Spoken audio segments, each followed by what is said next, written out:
Before she passed, Amanda posted her story in a 9-minute vlog on YouTube, and it spread around the world and captured 14.8 million views. The true adult extortionist, Coban, was extradited from the Netherlands to Canada, and he faced 5 charges. That extradition took place in 2020. More on that trial a little bit later. Although he initially pleaded not guilty, he did eventually get convicted of extortion, 2 counts of possession of child images, and child luring, and criminal harassment against Amanda. But we're going to get into this in just a bit, and I think I'm going to have it be a 2-part episode. But before we get into it, I need to pop off to the store and get something for Micha. Yes, something else. I need to get her, of all things, a bed. And so, if you recall, I just shampooed my carpets about a month ago, and I know that Micha loves to sleep on the carpet, especially on very warm days. So, in order to try to discourage her from doing that, I think I'm going to try to get her a bed. And I've seen one in here, and I hope it's still available, because the day that I saw it, I was too rushed to pick it up. And so I'm deciding to return here. Hopefully it's still available. If not, I have to hit some other stores. But it's just the right bed for her, and I think that she'll be very comfortable on it. And the good part about it is that I can move it around and put it anywhere. So, she's been sleeping on the chair in the study and on the carpet under the study chair. And so I want to try to get her out of that. Hopefully the bed will do just that. So come on inside with me and let's have a look.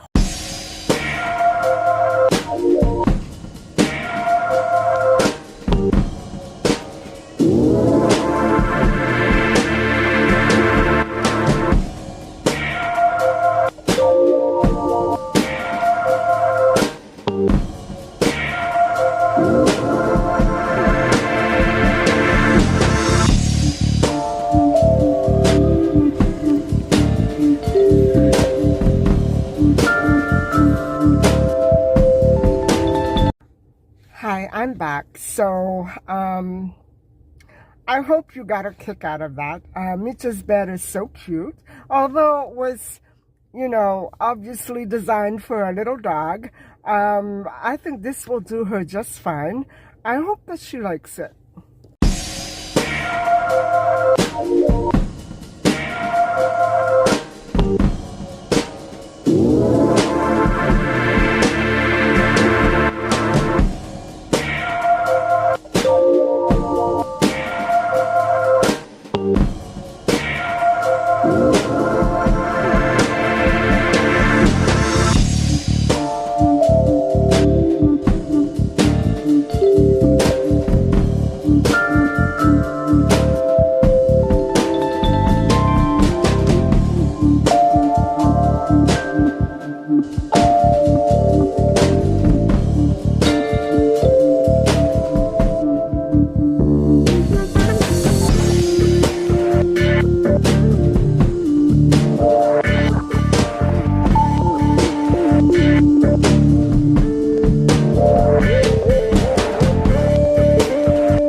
welcome to my channel.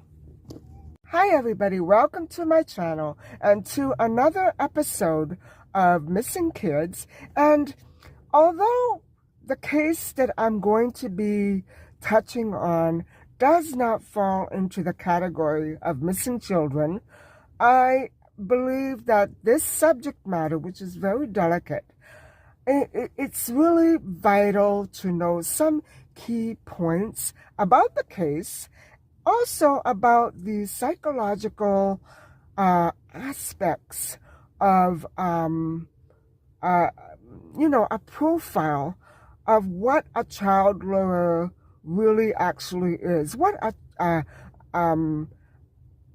person who mistreats children in the way that Amanda Todd was mistreated.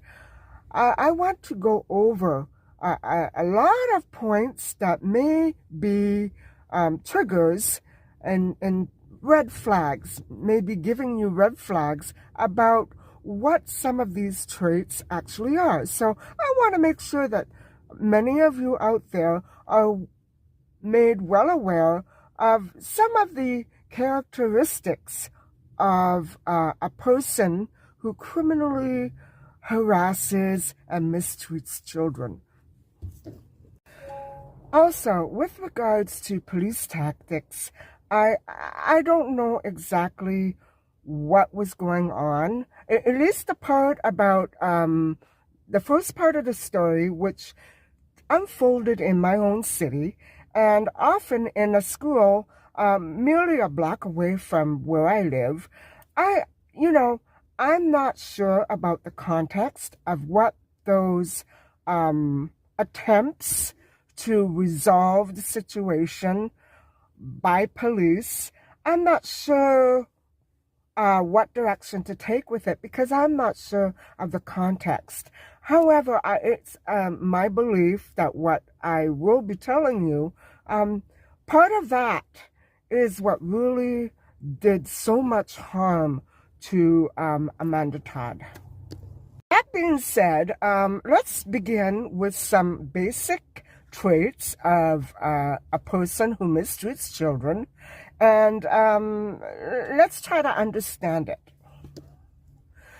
Well, there are 5 essential traits that go across the board and extend to all sorts of people who behave this way towards children.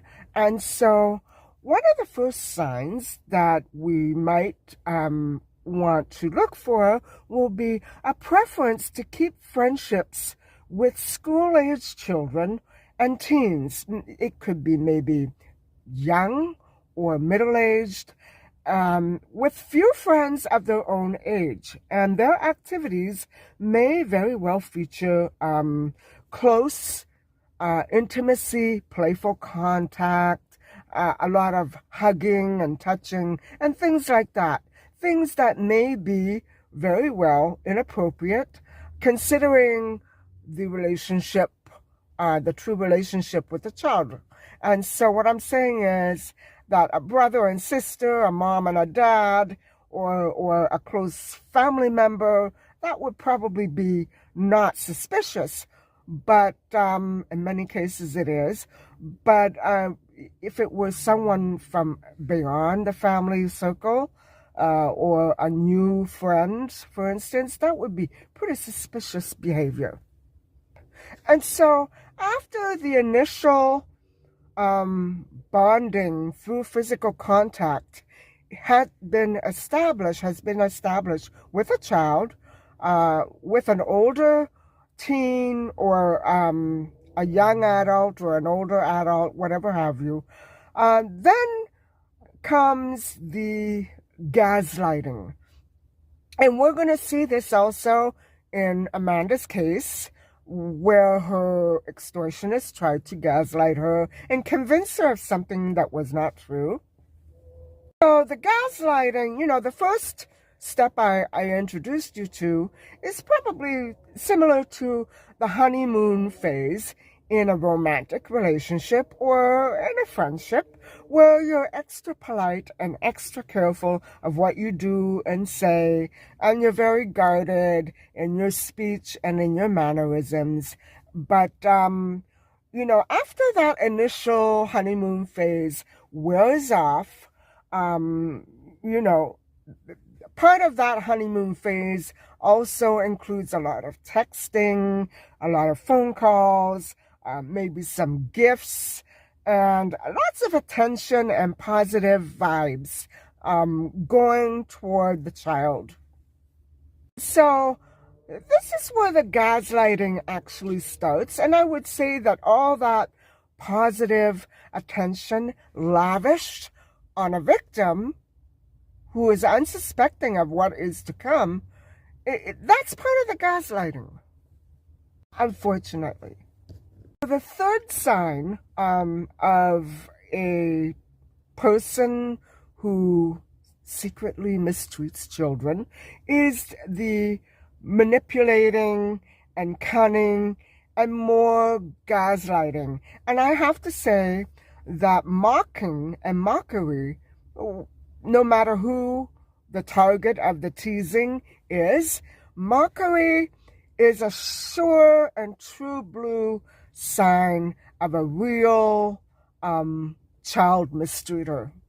It's very disturbing behavior, and that is why schools should focus a little harder on trying to stop children from taunting each other. And we all have heard the phrase, well, kids will be kids. No, kids will stay kids forever if we don't try to expose them and make them more aware of the true and lifelong harm they can bring by mockery. And I'm not just saying that children in childhood cause permanent damage, but it's something that just keeps developing more and more. And abuse will get, the abuser, I shouldn't use that word, the mistreater will get more and more courageous if an adult doesn't step in when they exhibit that very behavior as a child. In other words, it's not okay to let it go as childish behavior. That's not childish behavior. That's criminal behavior. But a lot of the world, and mostly a lot of law enforcement, don't view that. Don't view it the same way that it should be viewed. Along with the gaslighting and the mockery and the taunting of the child, it comes more abuse, abusive insults, verbal abuse, verbal accusations, false accusations, disillusioned thoughts. For instance, where if you're trying to falsely accuse somebody of something in order to make the harassment last, that would be a sign of the gaslighting and the manipulative, cunning behavior that goes with a person who mistreats children.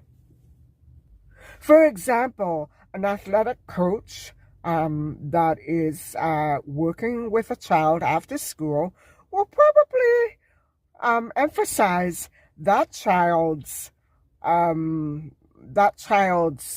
flaws in their physical performance at school in sports in order to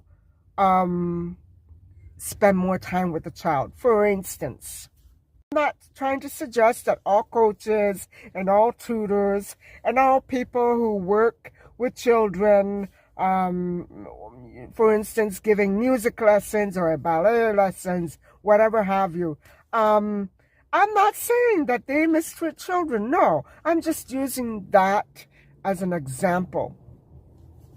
So what happens, everybody, is that eventually, because of this back and forth game of twisting the truth, the gap between reality and fantasy or falsity, misrepresentation becomes very, very fine. And the victim, the child, no longer knows what to believe because of all the gaslighting. And it's a horrible feeling to not be able to trust one's own judgment, even as a child. And I know that I am pretty much well aware of all the incidences of gaslighting that some people in my past have tried to throw on me. And I realize right away when it's gaslighting. And whenever I see it coming my way, my first instinct is to ignore it, which I usually do, and feel incredibly sorry for the person for thinking that I can be manipulated like that so easily. Well, I can't. A child mistreater will try to distort past incidences and change the perspective of a well-documented and well-recorded incident that took place in the past and try to twist things around and maybe say that, no, this didn't happen. You made this happen. Or, no, that's not really the truth. And what happened was that you did something wrong and now you're really, way off base here. You really need to correct that wrong and da-da-da-da-da-da. That's just an example of what a child mistreater will probably try to do. And bear in mind that mockery, with this third sign, mockery is a really big part of how the perpetrator tries to keep tabs on the on the victim. And you know what? I think a lot of people who are adult also probably go through this to a certain extent. And don't forget that gaslighting is a sign of other disruptive behavior as well. So it's not just specific to child mistreatment. It encompasses many other psychological issues. So bear that in mind. And the fourth sign kind of goes with the first one, where physical contact is being established in order to enforce a sort of false trust, a very trusting bond between the child and the perpetrator, a bond that should not exist because of the perpetrator's own true motives. And this will include lots of boundary testing, like physical boundary testing, maybe touching, maybe verbally suggesting things. I wish I could explain more. Thank goodness I've never been in a situation like that when I was a child, other than being physically manhandled at least once.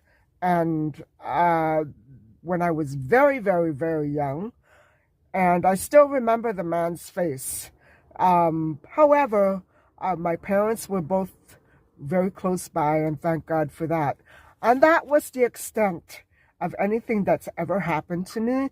But yeah, it would not be a pleasant thing for a child to go through.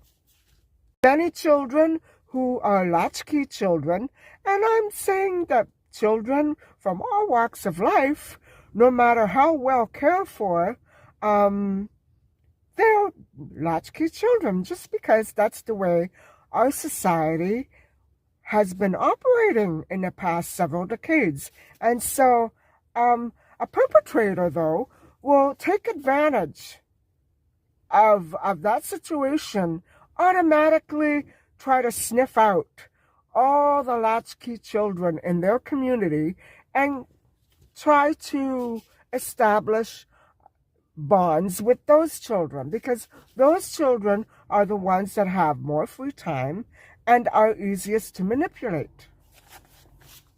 Ultimately, the inappropriate behavior from the perpetrator is it should not be taking place, and it can lead up to something very explicit.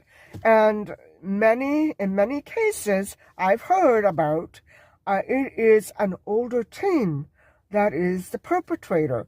And so even though they're still often minors, that behavior is very, very, you know, ugly and very disturbing. So, you know, that's a very delicate matter. And I think that we should all be opened up to this, because if we aren't, we're just not going to look for it. And if we don't look for it, we won't be able to catch the signs of a perpetrator, right? So I'm saying that, you know, I think that if we ever see something that is very suggestive of a child lure, for instance, a car stalling near an elementary school or near a park, way off hours that are not involved with school time or playtime in a park, like maybe at night, I would definitely report that. And over the past month, I have reported at least 55 car tags that are stalled in the middle of a school zone, like maybe 6 p.m., looking for children. You can just tell. And even though I'm never sure of how the context really is, I always report the tag to authorities. Makes me sleep easier at night. So guys, this last and fifth sign is very harmful. It's very dangerous, and it's also very disturbing to me, because I know in the past I've had at least 2 or 3 exes who have displayed this sort of behavior in the most extreme and violent manner toward me when I was an adult. So this is the expression of a very jealous and very outrageously possessive and controlling attitude toward the child by the perpetrator, especially around other family members, if that perpetrator is a family member, or friends. And this guys, it also went on in Amanda Todd's case. It includes sabotage, the spreading of images or false rumors about the child or the victim. This can happen to an adult just as easily as a child, but a child is helpless, right? Lies in order to keep the child alienated, in order to keep people in an accusatory position against the child. And a lot of the times, this is very misleading and false. And very, you know, what could have been taken as a grain of salt is now made from a molehill into a great huge mountain. And the stories are usually quite false.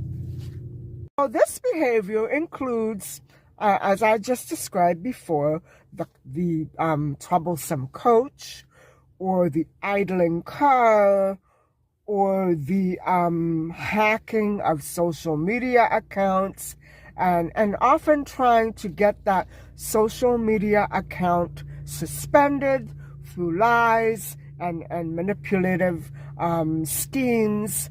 It's all horrendous. And yeah, I've been through that too. Excessive need to monitor that child's every step, every movement, every thought is really mind-boggling. In fact, the perpetrator will stop at no end to, well, actually, that didn't make sense. He will proceed at all costs to indulge and continue and persist in this very obsessive compulsive behavior of manipulating the child's every move. And online hacking is a very, very disturbing and criminal extension of all this jealousy and controlling behavior. And so, yeah, hacking is very predominant, as is fraud. Hacking and fraud go together. And who are the perpetrators who are mostly involved in this? Often, very often, it's a child who is being exploited by an older adult for financial gain. So, credit card scams are very typical of child mistreating rings. And very often, some of these rings will teach the child how to trespass, how to steal visa statements, how to, get into bank accounts. I know that adults do this as well, but it's very typical for an adult to think it's so cute to teach a child how to steal. Yeah, even at 4 years old. It's so cute to see a child steal. Well, that's what people who inappropriately touch and mistreat children, that's what they like to say.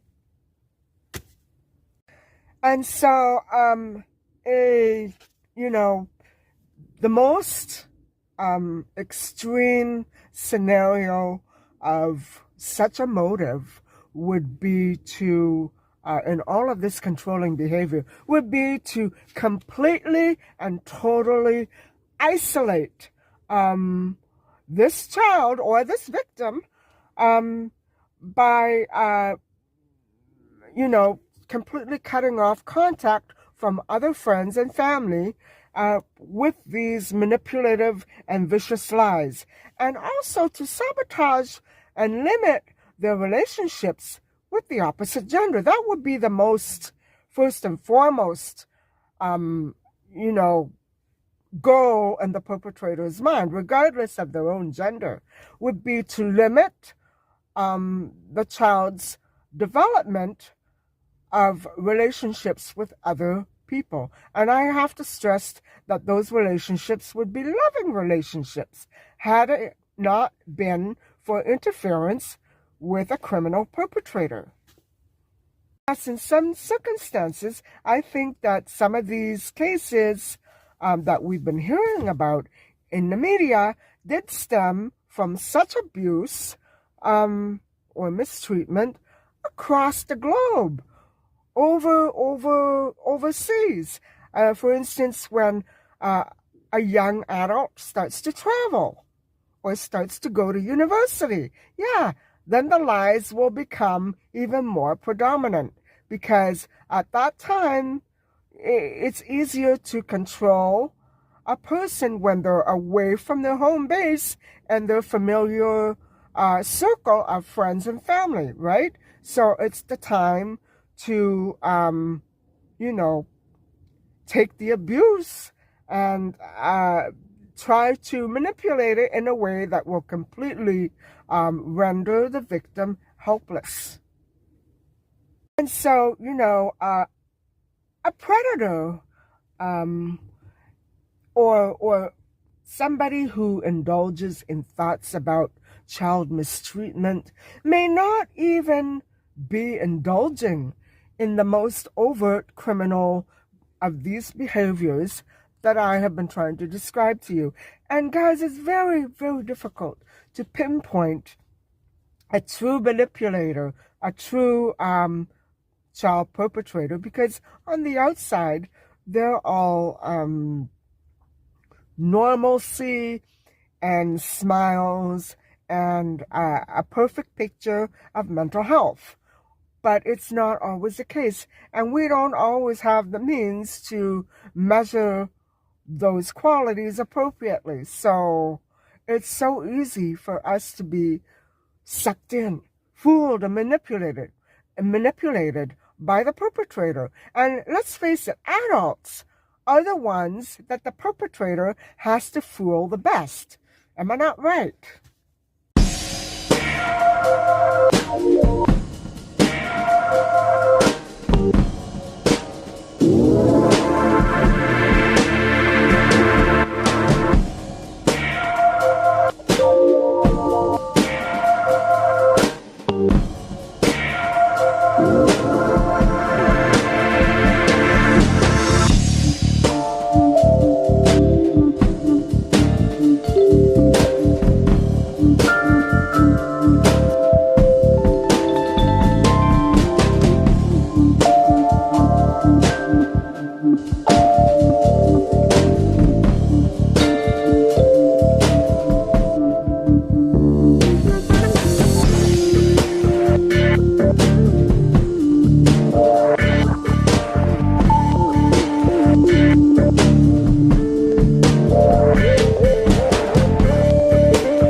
So I hope that you found some of this discussion, if not all of it, useful to you and enlightening. And I hope that you've enjoyed listening, although it wasn't quite pleasant. Um, it's not a good theme. It's not a pleasant theme to talk about, but my focus is not a pleasant one.